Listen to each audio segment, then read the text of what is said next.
Британцы могут вздохнуть с облегчением. Их детям теперь ничего не угрожает в интернете. Парламент принял закон о безопасности в интернете, который призван защитить самых юных пользователей от опасного контента, способного повредить их хрупкую психику. Ради такой благородной цели, правда, пришлось потеснить не только британцев, но и вообще всех европейцев, включая россиян. Сегодня поговорим о том, как европейским подросткам и взрослым запретили смотреть картинки в интернете, как из-за этого в итоге закрываются форумы про хомячков, и как вообще там успехи у государственных мужей, пытающихся руководить интернетом. Да, тема для нашего канала довольно нетипичная. Обычно мы в европейскую внутреннюю повестку не лезем. Но в данном случае сюжет с блокировками всего и вся позволяет сделать две важные вещи. Во-первых, посмотреть на происходящее в России со стороны, а во-вторых, в очередной раз убедиться, что у неэффективных решений нет четкой географической привязки. Зато часто есть чисто человеческий мотив – страх перед новым и неизвестным.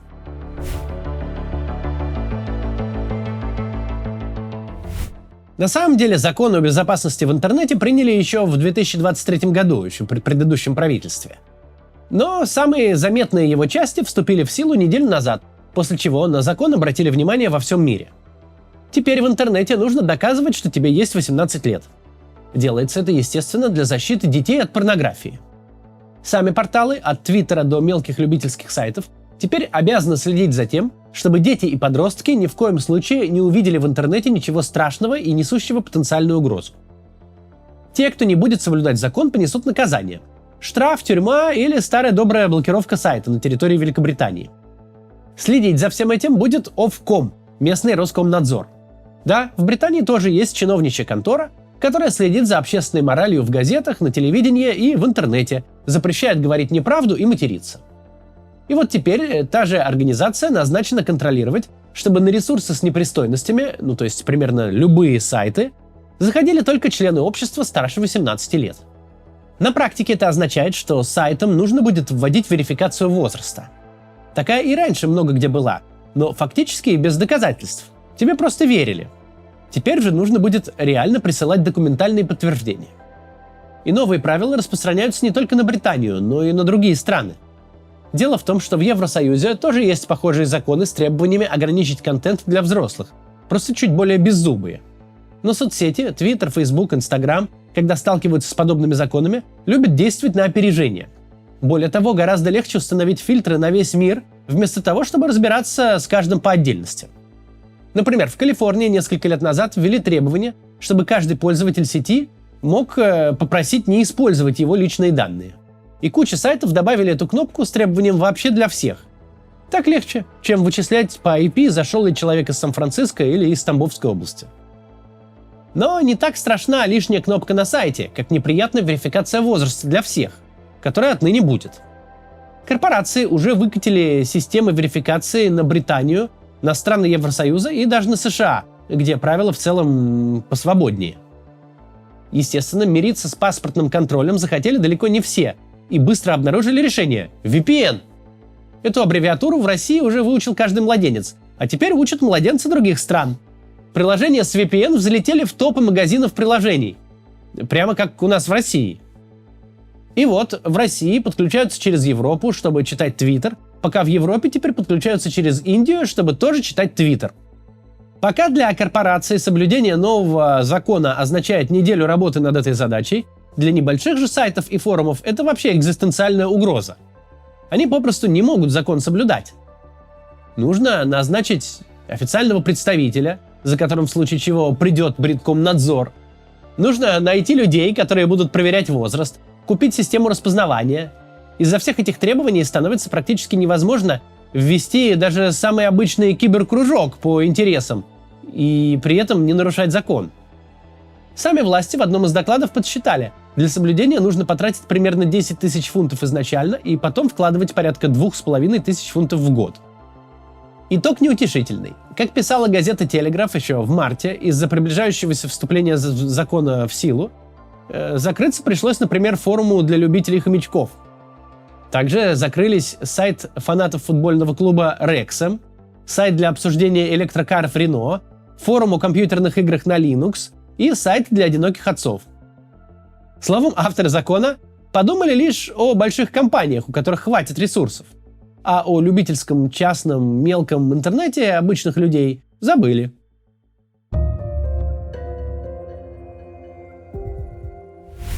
Конечно, отдельная проблема с этими новыми законами – это приватность. Раньше, как мы уже заметили, проверка возраста была чистой формальностью. Открываешь условный Steam, там тебя просят ввести дату рождения. Вводишь 1 января 1920 года, и тебя пускают. И все, никаких проверок, не станешь же ты говорить неправду в интернете. Теперь же верификация возраста – это прям вторжение в личную жизнь. Первый способ – это прислать паспорт или водительские права.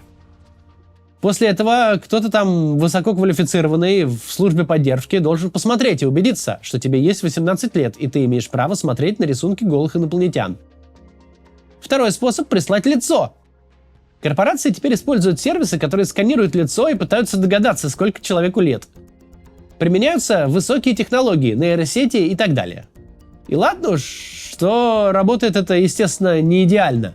Главное, что это жуткое нарушение частной жизни.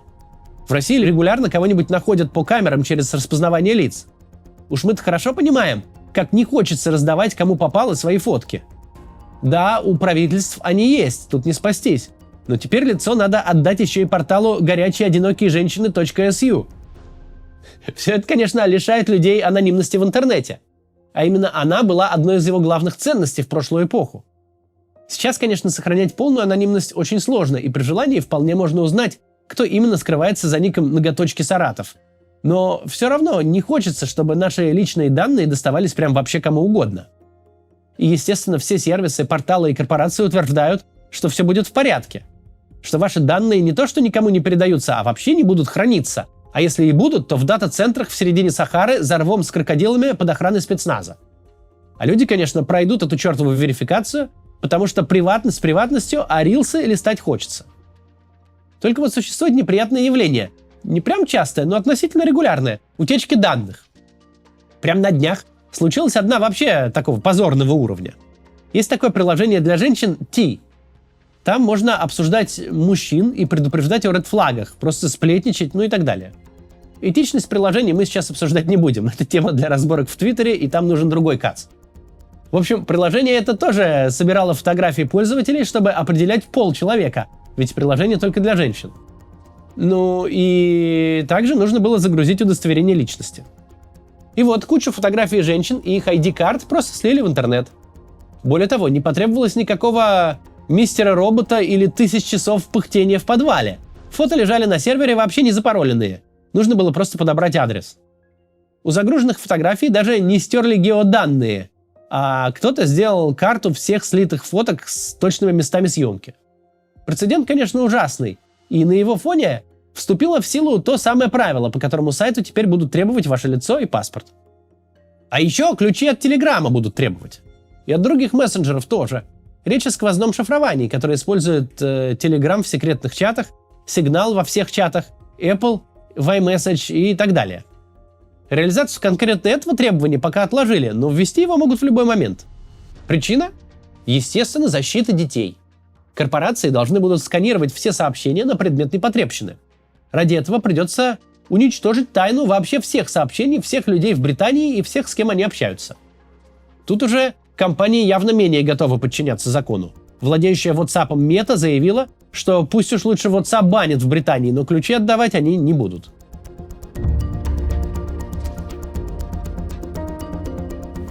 Имеют ли новые ограничения большое значение? Может быть, особо никого и не затронуло? Да нет, вполне затронуло. Об этом говорят результаты опроса YouGov от 31 июля. Его провели спустя неделю действия новых правил. 26% британцев сообщили, что столкнулись с ограничениями контента из-за нового закона. И, конечно же, чем ты моложе, тем вероятнее, что столкнешься с предложением отсканировать лицо. Так вышло примерно у трети тех, кому меньше 50. Забавных же результатов в вопросе два. Во-первых, мы получили очередной пруф, что корпорациям легче банить все подряд, чем разбираться. Твит самой компании YouGov, которая проводила опрос, заблокировали, потому что в твите было слово «порнография». Во-вторых, обнаружилось небывалое уважение британцев к решениям правительства. Только четверть опрошенных считает, что все эти новые ограничения будут эффективными и защитят детей. Но, вопреки скептицизму, сами ограничения поддерживают аж 69% британцев. Ну то есть значительная часть думает, что ничего не сработает, но на всякий случай нужно запретить. Но это результат опроса вообще всех британцев, включая тех, кто про интернет в основном по телевизору слушает. Ну или тех, кто в Фейсбуке листает нейросетевые посты с арбузными лестницами и подписями «Эту бабулю никто не любит, поддержите лайком». А в остальном, как только в интернете устанавливают какой-то запрет, его моментально начинают обходить. Главный метод тут VPN, мы уже обсудили, но есть и другие. Те самые системы распознавания возраста по лицу можно обойти при помощи компьютерных игр. У зумеров это уже получилось на Reddit и в Дискорде. Нужно всего-то открыть Death Stranding 2, включить фоторежим, похлопать ртом главного героя Сэма и с камеры телефона пройти верификацию. При этом Reddit и Discord используют разные системы верификации, так что методика обхода универсальная. Сейчас тестируют другие игры — Garry's Mod и Cyberpunk 2077. Еще один метод борьбы с новым законом. Вы не поверите — петиция. Петиции, как мы знаем, всегда работают. Если собрать на Change.org много подписей, то правительства останавливают войны, отменяют законы и раздают дома голодным. К счастью, в данном случае петиция официальная. В Британии есть сервис на сайте парламента прямо, где можно такую создать. Если она набирает 100 тысяч подписей, то ее рассматривают на заседании парламента. Петиция об отмене закона о безопасности в интернете набрала уже в 5 раз больше. Однако среди парламентариев никто ничего отменять, видимо, не собирается. Напомню, его приняли еще в прошлом консервативном правительстве Риши Сунака. А нынешние лейбористы Кира Стармера ничего не сделали для его отмены и закон защищают. До следующих выборов еще 4 года. Власть парламента в Британии абсолютная, а 69% граждан закон поддерживают. Так что мотивации совершать какие-то движения у правительства нет. Эти новые британско-европейские законы – последствия того, что законодатели – это люди предыдущих поколений, и интернет понимают плохо. Плохое понимание интернета раньше было вообще повальным. В России, как вы понимаете, в парламенте геронтократия, а президент компьютеров вообще боится и просит распечатки в папочках. На Западе эта проблема тоже сохранялась. В 2006 году американский сенатор Тед Стивенс, глава комитета, регулирующего интернет, заявил, что интернет — это серия труб, которые могут засоряться и не пропускать письма. Нынешний конгрессмен Джей Обернольд говорил в интервью New York Times, что ему приходится объяснять своим коллегам, что искусственный интеллект вовсе не роботы с красными глазами. Странно, конечно. В 2025 году в мировых парламентах уже достаточно людей, выросших при компьютерах и интернете. Но их способы решения любых проблем остаются такими же. Ограничить доступ, запретить сайт, ввести проверку паспорта и скан глазного яблока. И в итоге решения эти не особо мешают реальным преступникам, которые в тот же день находят способы обойти ограничения, но зато портят жизнь обычным людям, которые хотят посмотреть ТикТок без подключения госуслуг. До завтра.